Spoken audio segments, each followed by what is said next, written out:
Parshas Shelach, Tavshin Gimel. The past couple of years, we've discussed different aspects about this parsha of the Meraglim. Now, Parshas Shelach, beginning, discusses the Meraglim being sent to go into Eretz Yisrael. So over the past few years, we've actually discussed different things about the Meraglim and about Eretz Yisrael. And actually, the Parshas HaMeraglim has some very, very difficult inyanim to understand. And it really requires serious explanation. You can't just take the Parsha of the Meraglim at face value. Firstly, let's ask a question which we have actually discussed a bit in the past. How do we understand that the entire Klal Yisrael was being in this Gezerah, aside from Kalev and Yeshua? There were definitely, one thing we could say for sure, there were certainly other Kesherim and Tzadikim in Klal Yisrael. So how is it possible that the entire Klal Yisrael was included in the Gezerah after the Meraglim, except for Kalev and Yeshua? It had to be. It must be that there were other good people, other tzaddikim in Klal Yisrael. Also, how do we understand that the pagam of the Meraglim was so bad, it was so great, that even tshuva, we find, could not help?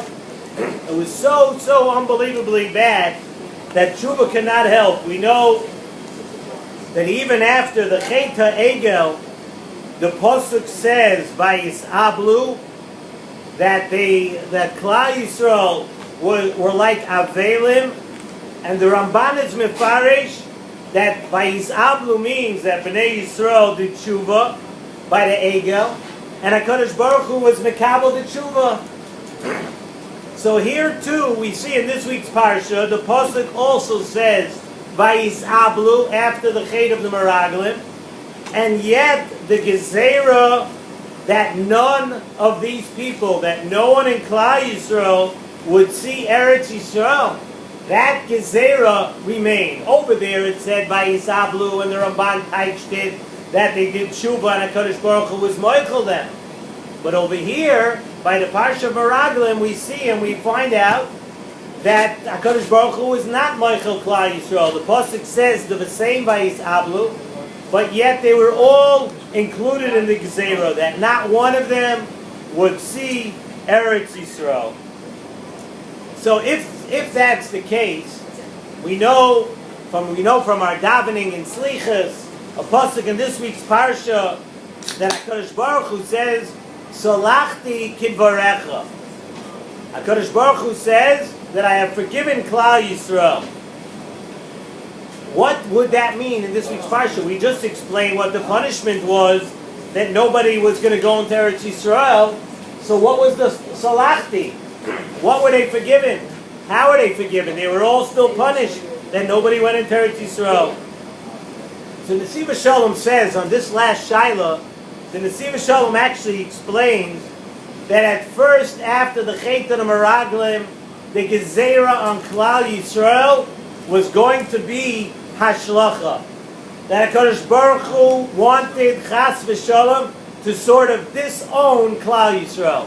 A Gezerah of Hashlacha. And HaKadosh Baruch Hu wanted, like the Psukim say, to make Moshe Rabbeinu into a new nation, into a new Klal Yisrael. But Moshe Rabbeinu was mispalel. Moshe Rabbeinu was mispalel that HaKadosh Baruch Hu should not do that. So HaKadosh Baruch Hu told Moshe Rabbeinu, Salachti what? Kidvarecha. On that I'm going to give in to you. Moshe Rabbeinu, you were mispalel to me that I shouldn't make you into a nation. So Salachti's up in the Nesivos Shalom. Salachti Kidvarecha. On what you asked me right now, I will be moichel them, and I will not make you into a nation and chas v'shalom discard Klal Yisrael.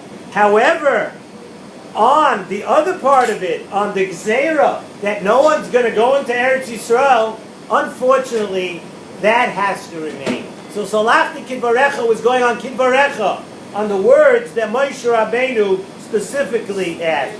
And the questions that we asked are actually compounded by the fact that the Meraglim we know were people who were tzaddikim and gedolim.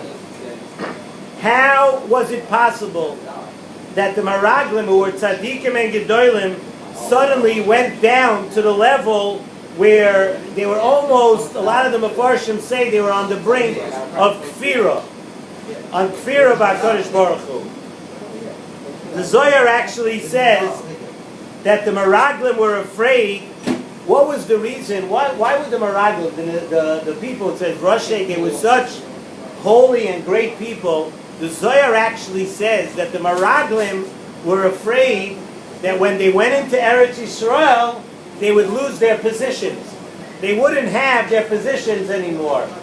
So therefore, they said bad about Eretz Yisrael, so they would not go into Eretz Yisrael, and the people would be afraid to go into Eretz Yisrael, and therefore, they would keep their positions. So, Frekt and Nesivos Shalom, another Shiloh, why would that be? If they were Nesiim, if they were such great people now, why would they think that when they got into Eretz Yisrael, all of a sudden they're going to discover new people? They're going to discover more people, people that are greater than them. Why would that be? So it's actually brought down. I know I'm having trouble competing with burgers and fries tonight, but that's part of doing a share in the sandwich shop. But that's good advertisement. It's brought down in the Be'er Avram from a previous Slonim Rebbe, a very, very interesting thing. That of these Meraglim, there were, of course, and of the other people in Klal Yisrael, there were, of course, tzaddikim and other great people. We asked before, were these the only two people that were tzaddikim? There were, of course, many, many tzaddikim in Klal Yisrael. However, what was the cheshbon of these tzaddikim? The cheshbon was that it was a taka, they felt that they were having a good cheshbon. They felt that before they went into Eretz Yisrael, they had to know what their avodah was going to be before they went to Eretz Yisrael. Avodah, they believed in Kedushas Haaretz. Eretz Yisrael, everybody knew Eretz Yisrael was more kadosh than any other land. It's more holy than any other country in the world. It had such kedusha, and Avodah, they believed in that. But they had a cheshbon which was a bit misguided. They had a cheshbon that they had to know before they went into Eretz Yisrael. We know that there were Zion Amim in there. There were the 7 nations there. And those 7 nations were quite bad and quite corrupt. So their cheshbon was that we need to go there and see and prepare before we go to see what we're gonna face. We want to know what we're up against. HaKadosh Baruch Hu, though, had told Moshe Rabbeinu, Shalach Lecha. HaKadosh Baruch Hu told Moshe Rabbeinu, Shalach Lecha, and we tied Shalach Lecha L'daitcha. The Mefarshim tied up L'daitcha. What does that mean? There are many different explanations to L'daitcha. But what do we could tied up L'daitcha to mean send people who go with your das, Zok Nesivos Shalom. L'daitcha, HaKadosh Baruch Hu told Moshe Rabbeinu, Shalach Lecha, send people that act like you, L'daitcha. What is Moshe Rabbeinu's way? What's Moshe Rabbeinu's das? Moshe Rabbeinu das is being humble, being an anav. In other words, a person, Zok Nesivos Shalom, when a person goes through an Nisayon, when a person gets into an Nisayon, you get a certain siyata d'shmaya. Before the Nisayon, it's not necessarily so that you're going to have that siyata d'shmaya. And over here, they were putting themselves in Nisayon. You were going to go into Eretz Yisrael. They're going to face the Zion Amim. And when you got into Eretz Yisrael, there's a certain part of Eretz Yisrael, you're going to have a certain siyata d'shmaya. But they were jumping the gun over here. They wanted to know what they were going to have beforehand. But Zok Nesivos Shalom, there's an exception to that. Somebody who doesn't hold a lot of himself, somebody who's humble, someone who's an anav, gets this siyata d'shmaya even before the Nisayon. HaKadosh Baruch Hu likes someone who is an anav, someone who is humble so much that even before Nisayon, he's able to get the siyata d'shmaya.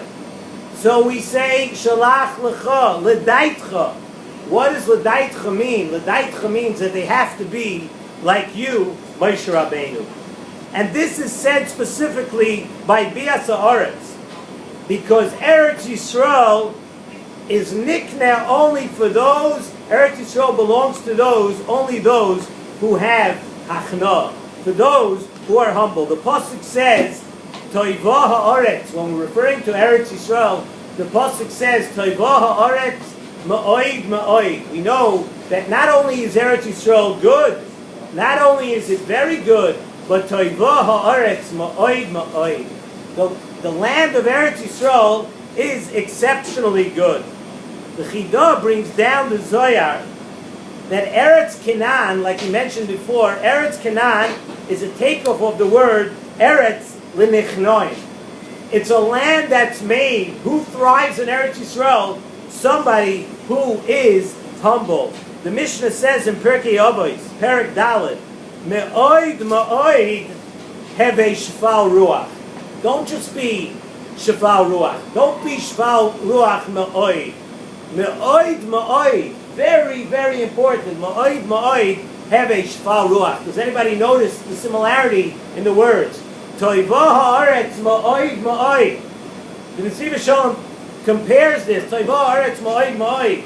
The land of Eretz Yisrael is exceptionally good, but it's made for ma'oid ma'oid hevei shfal ruach. They go together. Someone who can thrive in Eretz Yisrael is one who is humble.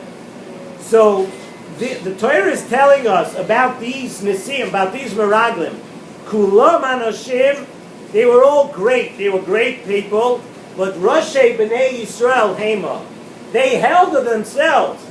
They held of themselves. Roshei B'nai Yisrael Hema.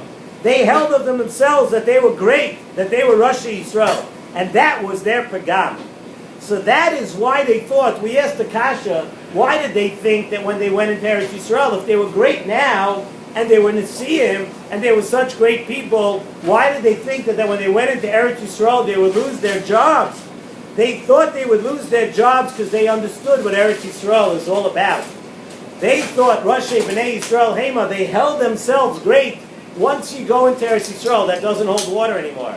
That doesn't hold up.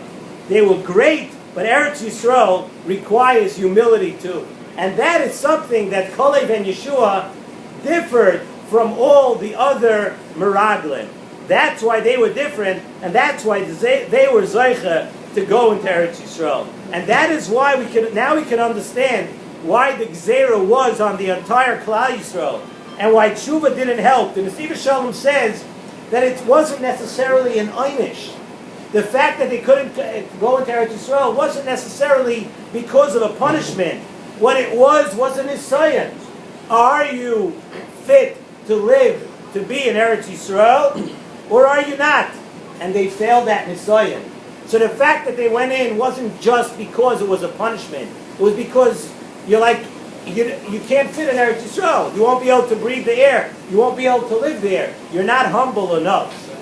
The Nesivos Shalom just ends off by saying that Hachna v'shiflos, aside from being the midos that a person could be kind of Eretz Yisrael with, and the only way a person could live in Eretz Yisrael, you see that it's the shoirish of all midos tayvos. And many times you'll have a person who has a lot of good midos, and he does a lot of good things, but if he doesn't have the midah of being humble, if he doesn't have the midos of Hachna v'shiflos, we see that you can't thrive, especially in Eretz Yisrael. And sometimes you wonder, you see why after all these years it's so tough in Eretz Yisrael.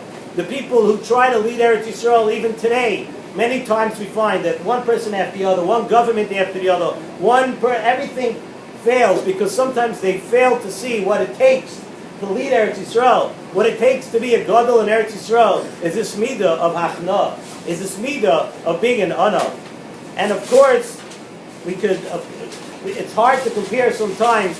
To use these midas, of course, we need to in Chutz La'aretz, but especially in Eretz Yisrael. And it teaches us that if you want to live in Eretz Yisrael, you have to learn that lesson of being in Ana.